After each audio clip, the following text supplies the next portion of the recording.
Distance made me realize you're not enough, she confessed on the phone. So I hung up and moved on. Now her adventurer is in jail. She's broke and begging me to come back, and my life's never been better. Hey viewers, before we move on to the video, please make sure to subscribe to the channel and hit the like button if you want to see more stories like this. Thanks. Throw RA for privacy, obviously. This is a long one, but if you've ever been in a long-distance relationship that blew up in your face, stick around. It's got betrayal, quiet revenge through living well, and some seriously poetic karma. Happened over the last couple of years, and looking back, it's almost funny how blind I was. But man, the turnaround feels good. I'll break it down chronologically because it's easier that way.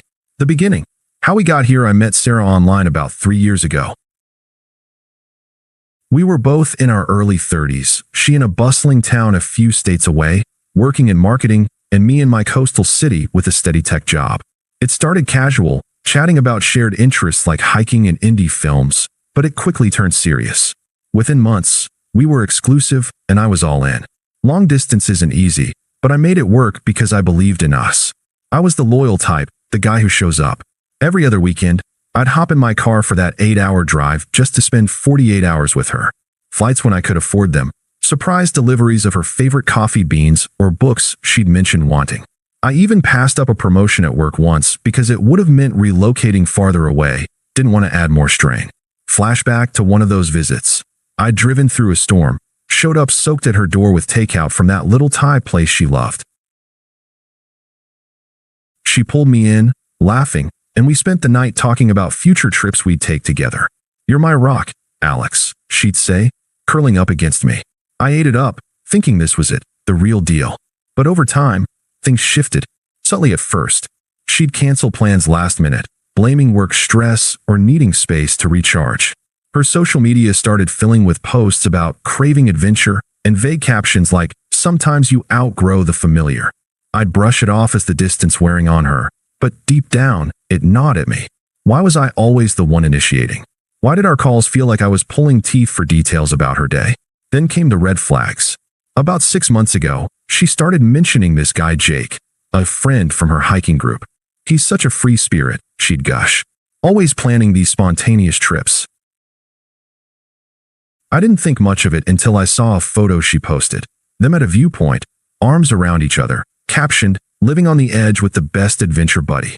Comments from her friends hyping it up. I confronted her gently over text. Didn't want to seem jealous, but she laughed it off. "It's nothing, Alex. You're being paranoid. Distance is making you overthink." I swallowed it, but the doubt lingered. I'd sacrificed so much, time, money, emotional energy, to keep us connected, and it felt like she was pulling away. Nights alone in my apartment, staring at the ceiling, I'd wonder, am I enough? Is this just how LDRs go, or is something off? I pushed through, planning our next visit, because that's what committed guys do, right? We don't bail at the first sign of trouble. Little did I know, trouble was already there. The betrayal, the call that ended it all, had hit on a random Tuesday evening. I was wrapping up work, excited because I'd booked tickets for her to visit me that weekend. My phone rang. Sarah. I picked up with a smile, but her tone was off. Detached, almost rehearsed. "Hey, Alex," she started, no warmth. "We need to talk." My stomach dropped. "What's up? Everything okay?" There was a pause, like she was steeling herself. "Look, I've been thinking a lot lately. The distance, it's made me realize some things. You're great, really. Stable, reliable. But you're not enough for me anymore." I sat there, stunned, gripping the phone. "What do you mean, not enough?" She sighed, like I was being difficult. "Come on, Alex. Our life together, it's predictable. Weekend visits, the same routines. I need more excitement, more spontaneity. Jake, he's shown me that. We clicked on one of those hikes, and it's turned into something real. He makes me feel alive, not like I'm just going through the motions. With you, it feels like an obligation sometimes. Like, I appreciate what we've had, but I've outgrown it. Distance made me realize you're not enough to bridge that gap." Her words landed like punches. Obligation? Outgrown. I'd driven through blizzards for her, sent money when she was short on rent so she could pursue her passions. And now this Jake guy, the adventurer, was the upgrade? "So you're cheating on me with him?" I asked, voice steady even though my chest tightened. "It's not cheating if I'm ending it now," she snapped back, defensive. "We've been emotional for a while. Yeah, but physically? It just happened recently. Don't make this dramatic. I'm being honest here. You deserve someone who matches your energy. The safe, homebody vibe. Jake and I, we're planning trips, real adventures. He's got this energy that pulls you in. You wouldn't get it. You're too content with the everyday. I could hear the smugness in her voice, like she'd rehearsed this speech. Twisted logic. Blaming the distance instead of her choices, justifying betrayal as growth. Part of me wanted to yell, to demand details, to beg her to reconsider. But something clicked. All those sacrifices flashing back, the missed opportunities at work, the lonely nights reassuring myself it was worth it. For what? To be discarded like yesterday's news? Okay, I said simply. Okay, that's it. She sounded almost disappointed, like she'd expected a fight. Yeah, if that's how you feel, then we're done. I kept my tone even, no emotion leaking through. She huffed. Well, all right then. I guess that's mature of you. Take care, Alex. Maybe we'll catch up someday as friends. Don't count on it, I replied and hung up. I didn't cry or rage. Just sat there in the silence of my apartment, the weight of it sinking in. Confusion swirled. How could someone flip so callously? The unfairness burned. I'd been loyal, committed, and this was the thanks? But I didn't text her back or call to argue. Instead, I blocked her number, unfollowed her everywhere, and deleted our photos. Detached. Disappeared from her world. That night, I lay awake, the betrayal replaying. Why me? What did I miss? It felt outrageous, undeserved. But in the quiet, a resolve formed. No more chasing. Time to rebuild for myself.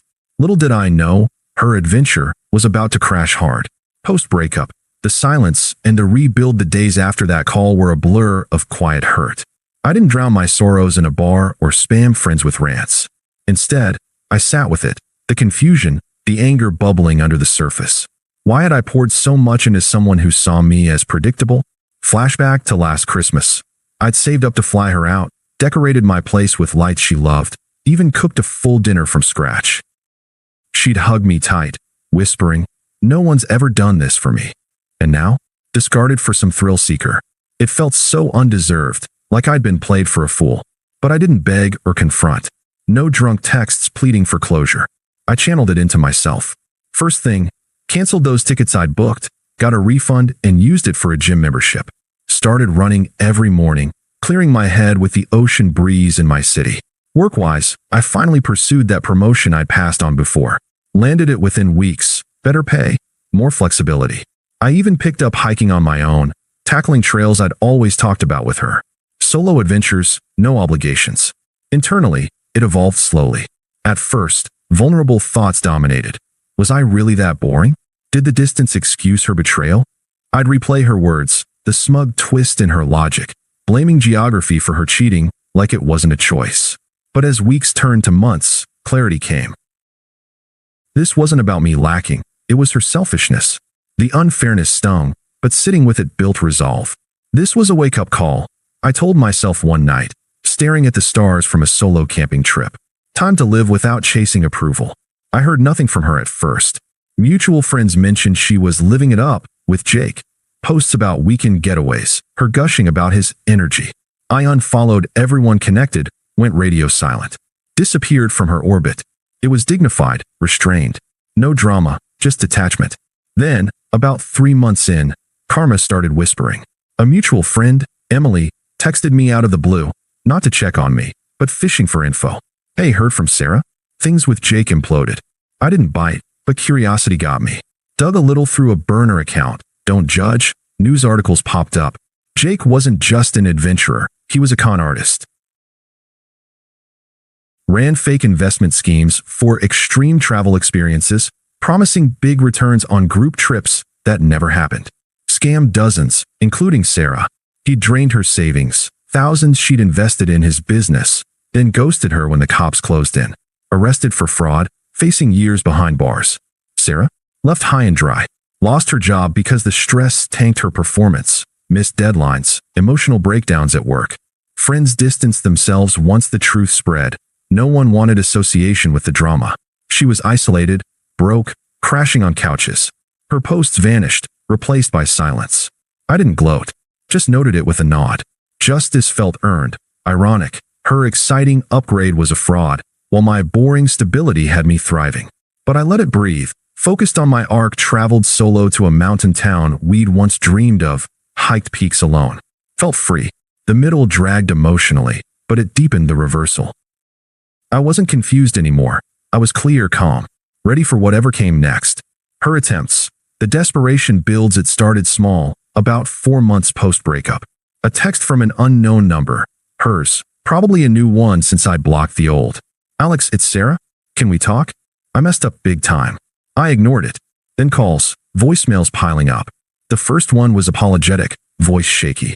"Alex, please pick up. Jake." He wasn't who I thought. Turned out to be a liar, scamming everyone. "I'm in a bad spot now. Lost everything. I see now how good you were to me. Stable, kind. I was stupid to throw it away. Call me back." No sympathy from me. Deleted it. But she escalated. More texts. "I know I hurt you, but give me a chance to explain.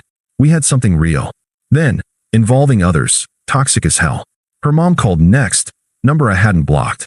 Voice sharp, unpleasant. "Alex, this is Sarah's mother. How dare you ignore her? After all she put up with in that long-distance nonsense? You owe her support. She's family to you still. Pick up the damn phone and be a man about it." I hung up mid-sentence, blocked her too. Emily, the mutual friend, texted manipulatively. "Dude, Sarah's wrecked. Jake used her, left her broke. She's saying you were the one. Just hear her out? For old times." Ignored.